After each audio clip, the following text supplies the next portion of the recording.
भारत के लोग अब प्लेन में बैठने से डर रहे हैं। 2 प्लेन बीच हवा में टकरा गई, वो भी दिल्ली के ऊपर, और 300 लोग हवा में ही राख बन गए। दोस्तों, इंडिया में इतने भयानक प्लेन क्रैश हुए हैं कि सुनकर आपकी रूह कांप जाएगी। एक तो रनवे में मौजूद पानी के चलते स्लिप करके क्रैश कर गया था। ये है इंडिया का सबसे डेडलिस्ट प्लेन क्रैश। इस दुनिया का सबसे भयानक प्लेन क्रैश जो हुआ है वो पूरी धरती में और कहीं नहीं बल्कि इंडिया में ही हुआ था सन 1996 में, और इस क्रैश का नाम था Charkhi Dadri mid air collision. दोस्तों, 12 नवंबर 1996 शाम 6:30 पर दिल्ली के इंदिरा गांधी इंटरनेशनल एयरपोर्ट के रनवे 27 पर सऊदी अरेबियन एयरलाइंस की फ्लाइट SBA 763 टेक ऑफ के लिए बिल्कुल तैयार खड़ी थी। ये एक बोइंग 747 प्लेन था जो दिल्ली से उड़कर पहले सऊदी अरेबिया के दहरान और फिर जेहान जाने वाला था। इस प्लेन में 312 लोग सवार थे, जिनमें से 289 पैसेंजर और 23 क्रू मेंबर थे। उन पैसेंजरों में ज्यादातर भारतीय ब्लू कलर वर्कर्स थे जो गुजरात, केरल, महाराष्ट्र जैसे राज्यों से थे। ये लोग सऊदी अरेबिया में काम करते थे, जो कुछ दिन की छुट्टी के बाद वापस अपने काम पर जा रहे थे। बाकी के लोग ब्रिटेन और अमेरिका जैसे देशों से थे। इस प्लेन की कमान कैप्टन खालिद अल सुबैली के हाथों में थी, जिनके पास करीब 10,000 घंटों का फ्लाइंग एक्सपीरियंस था। उनके साथ ही फर्स्ट ऑफिसर नाजिर खान और फ्लाइट इंजीनियर अहमद इंद्रिस भी क्रू में मौजूद थे। लगभग इसी समय कजाकिस्तान एयरलाइंस की फ्लाइट KZA 1907, जिसने दोपहर 3:55 पर चिनकेट एयरपोर्ट से उड़ान भरी थी, जो दिल्ली एयरपोर्ट पर लैंड करने की तैयारी कर रही थी। ये एक इल्यूजन IL-76 एयरक्राफ्ट था, जिसमें 27 पैसेंजर और 10 क्रू मेंबर मौजूद थे। दोस्तों, पैसेंजर में ज्यादातर कजाकिस्तान और रूस के ट्रेडर्स थे, जो दिल्ली आकर कपड़े और सामान खरीद कर वापस जाकर बेचते थे। इस प्लेन की कमान अलेक्जेंडर चेरेपनोव ने संभाल रखी थी, जिनके पास 9,929 घंटों का अनुभव था। उनके साथ कॉकपिट में मौजूद थे प्रथम अधिकारी एमेक दजान बायो, flight engineer Alexander Chupro, navigator जहान बेग आरिबपे और रेडियो ऑपरेटर अगोर एलेक्सिच रिप भी मौजूद थे। दोस्तों, ये इल्यूज IL-76 सोवियत एरा का एक पुराना लेकिन भरोसेमंद कार्गो प्लेन था। उस समय सोवियत यूनियन कोलैब हो चुका था और सोवियत विमानों को अलग अलग हुए देशों में बांट दिया गया था, लेकिन इन विमानों की कंडीशन उस समय इतनी अच्छी नहीं थी। पायलट और क्रू मेंबर अक्सर उड़ान के दौरान लापरवाही किया करते थे, और कई बार ऐसी भी शिकायतें सामने आई थी कि फ्लाइट टेक ऑफ से पहले पायलट ने शराब पी थी। लेकिन सस्ते किराए और माल ढुलाई की वजह से लोग अभी भी इन्हीं एयरक्राफ्ट्स पर उड़ान भर लेते थे। उस समय इंडिया का एयर स्पेस भी अपनी मुश्किलों से जूझ रहा था। इकोनॉमी लिबराइज के new open sky policy include हो चुकी थी, जिसके चलते प्राइवेट ऑपरेटर्स को भी इंडिया एयर स्पेस में फ्लाइंग करने की परमिशन थी। इस वजह से एयर ट्रैफिक पहले से काफी ज्यादा बढ़ गया था और एयर ट्रैफिक कंट्रोलर की जिम्मेदारी भी काफी बढ़ गई थी। उस समय दिल्ली ATC में ये जिम्मेदारी VK दत्ता के ऊपर थी। VK दत्ता पिछले 16 सालों से ये जिम्मेदारी बखूबा उठा रहे थे, जहां उनका मुख्य काम international civil aviation organisation ICAO के रास्ते स्टैंडर्ड्स को फॉलो करना था। दोस्तों, उस दौर में ज्यादातर फ्लाइट में PCAS लगा ही नहीं होता था, जो आजकल की तरह ऑटोमेटिकली टकराव से बच जाता है। इसीलिए दत्ता की जिम्मेदारी और भी बढ़ जाती थी कि वो 2 फ्लाइट के बीच कम से कम 1000 फीट की ऊंचाई का फर्क बनाए रखें। प्रॉब्लम ये भी थी कि दिल्ली एयरपोर्ट के पास सिर्फ प्राइमरी रेडार मौजूद था, जिसमें एयरक्राफ्ट सिर्फ छोटे छोटे डॉट की तरह दिखाई देते थे। रेडार उनके अल्टीमेटेड या एग्जैक्ट स्पीड नहीं बता सकते थे। इसके लिए दत्ता को पायलट की ओर से दिए गए रेडिगस पर भरोसा करना पड़ता था और हर अपडेट को हाथ से लिखना पड़ता था। इसके अलावा दिक्कत ये भी थी कि भारत का एयर स्पेस उस समय एक ही नैरो एयर कॉरिडोर पर चलता था,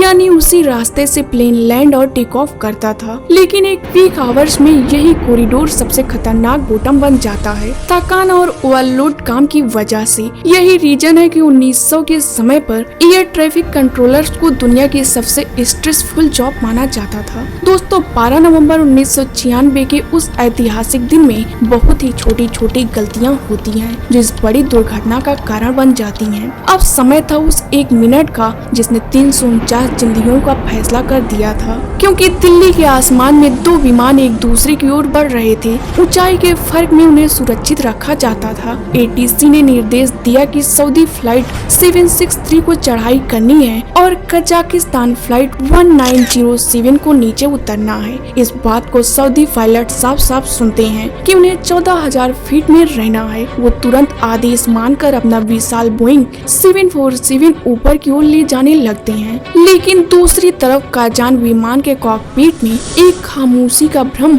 जन्म ले चुका था। ATC दत्ता की आवाज गूंजी, डिस्टेंस टू 15,000 फीट, लेकिन कजाक पायलट यह तो सुन नहीं पाया, यह समझ नहीं पाया। उन्होंने अपने विमान को 15,000 की जगह 14,000 फीट तक उतारना शुरू कर दिए, यानी वही ऊंचाई जहां सऊदी विमान चढ़ रहा था। दोस्तों दोनों विमान अब एक ही लेवल पर आ रहे थे। इधर रेडार स्क्रीन पर 2 चमकते डॉट्स धीरे धीरे एक दूसरे के पास आ रहे थे। ATC को देर से एहसास हुआ कि कुछ गलत हो रहा है। तभी एक कंट्रोलर चिल्लाया, traffic alert, manage your level. लेकिन तब तक बहुत देर हो चुकी थी। आसमान में 2 विमान 900 किलोमीटर प्रति घंटे की स्पीड से एक दूसरे की ओर बढ़ रहे थे। पायलटों के पास देखने और सोचने का समय ही नहीं बचता और सिर्फ 1 सेकंड, फिर एक जोरदार आवाज 10,000 फीट की ऊंचाई पर दिल्ली से कुछ किलोमीटर दूर चरखी दादरी के आसमान में कजाक विमान का पंख सीधे सऊदी बोइंग 747 की पूंछ से टकरा जाता है। दोस्तों सऊदी विमान की पूंछ अब टूट चुकी थी। वह विशाल जहाज अब कंट्रोल से बाहर था। कजाक विमान टुकड़ों में बिखर चुका था। दोनों आग के गोले बनकर धरती की ओर गिरने लगे थे। गांव के लोग ऊपर देख रहे थे। उन्हें लगा जैसे 2 सूरज आसमान से गिर रहे हों। आग की लपटें, धुएं के गुब्बारे और फिर धरती पर गिरते ही भयानक विस्फोट। पूरा इलाका मौत की गंध से भर जाता है। एक भी यात्री, एक भी क्रू मेंबर जिंदा नहीं बचे। 349 लोग एक पल में ही हमेशा के लिए खामोश हो गए थे। यह सिर्फ एक दुर्घटना नहीं थी, यह इंसानी भूल और सिस्टम की कमजोरी का सबसे भयानक परिणाम था। कुछ ही देर में पुलिस, फायर ब्रिगेड और सेना की टीमें मौके पर पहुंचती हैं, लेकिन वो जो वहां देखते हैं वो किसी युद्ध के मैदान से कम नहीं लग रहा था। वहां मौजूद हर चीज चीख चीख कर कह रही थी, यह सिर्फ मलबा नहीं है, ये सपनों का कब्रिस्तान है। असल में दोस्तों रेस्क्यू टीम वहाँ रेस्क्यू नहीं कर रही थी, क्योंकि बचाने के लिए कोई जिंदा बचा ही नहीं था। वे तो सिर्फ शव इकट्ठा कर रहे थे, पहचान ढूंढ रहे थे और टुकड़ों में बिखरी जिंदगियों को समेट रहे थे। चरखी दादरी की जमीन उस रात एक कब्रिस्तान बन चुकी थी और पूरा देश सन रह गया था, क्योंकि हादसे के बाद सिर्फ धुआं और राख ही नहीं बची थी, बचे थे सवाल। पूरी दुनिया की नजर अब भारत पर टिकी हुई थी, क्योंकि यह कोई साधारण दुर्घटना नहीं थी।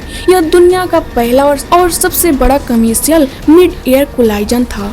भारत सरकार ने तुरंत जांच के आदेश दिए। अमेरिका, सऊदी अरब, कजाकिस्तान और इंटरनेशनल एविएशन एक्सपर्ट सभी भारत पहुंचे। सबको बस एक ही चीज चाहिए थी, ब्लैक बॉक्स। ब्लैक बॉक्स वह छोटा सा डिवाइस जो जल सकता है, टूट सकता है, लेकिन चुप नहीं रह सकता। वह रिकॉर्ड करता है पायलट की आखिरी बातें, कॉकपिट की आवाजें और हर सेकंड की तकनीकी जानकारी। मलबे के बीच कई घंटों की खोज के बाद दोनों विमानों के ब्लैक बॉक्स मिल जाते हैं। अब सच बोलने वाला था, जिसमें ATC की आवाज सुनाई देती है 15,000 फीट। कजाक पायलट का जवाब यस यस, लेकिन कुछ सेकंड बाद उनके कॉकपिट में बातचीत हुई रूसी भाषा में। वे असमंजस में थे ऊंचाई को लेकर, और तभी उनके उपकरण बता रहे थे कि वे नीचे जा रहे हैं, बहुत नीचे, 14,000 फीट तक, यानी सीधे सऊदी विमान के रास्ते में। दूसरी तरफ सऊदी कॉकपिट में सब कुछ सामान्य था। कैप्टन ने आदेश सुना और अपने बोइंग 747 को ऊपर चढ़ाया। उन्हें जरा भी अंदाजा नहीं था कि सामने एक और विमान उसी ऊंचाई पर आ रहा है।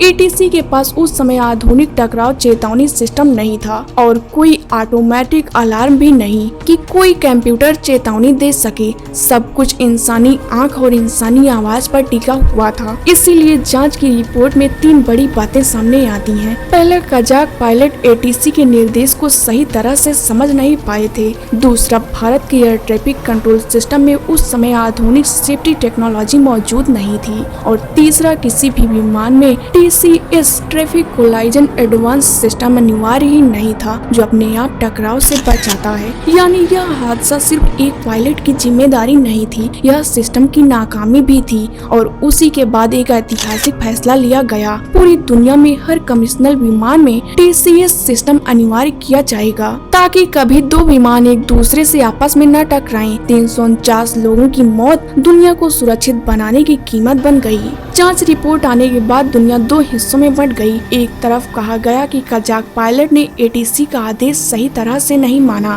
दूसरी तरफ सवाल उठा, अगर सिस्टम इतना कमजोर था तो सिर्फ पायलट को दोषी कैसे ठहराया जाए। कजाक विमान के पायलट अंग्रेजी में उतने टच नहीं थे और इंटरनेशनल एविएशन में अंग्रेजी ही आधिकारिक भाषा होती है, लेकिन इसके बावजूद उन्हें उड़ान भरने की अनुमति दी गई। वहीं दूसरी ओर दिल्ली एयर ट्रैफिक कंट्रोल उस समय एक साथ कई विमानों को संभाल रहा था। न कोई आधुनिक रेडार, न कोई ऑटोमेटिक चेतावनी सिस्टम। एक ही कंट्रोलर कई जहाजों के बीच दूरी बनाए रखने की कोशिश कर रहा था। कोर्ट और अंतर्राष्ट्रीय समितियों ने यह माना कि कजाक पायलट की गलती थी कि उन्होंने तय ऊंचाई से नीचे उतरना जारी रखा, लेकिन यह भी सच था कि भारत के ATC सिस्टम में पर्याप्त सुरक्षा तकनीकी मौजूद नहीं थी। और सबसे बड़ा सच यह था कि दुनिया तब तक ऐसे हादसों के लिए तैयार ही नहीं थी। इसीलिए यह दुर्घटना किसी एक इंसान की गलती की नहीं थी, कई कमजोरी कड़ियों का टूटना था। और यही वजह है कि इस हादसे को इस सिस्टम फेलियर कहा जाता है, लेकिन इंसान की सबसे बड़ी ताकत है गलतियों से सीखना।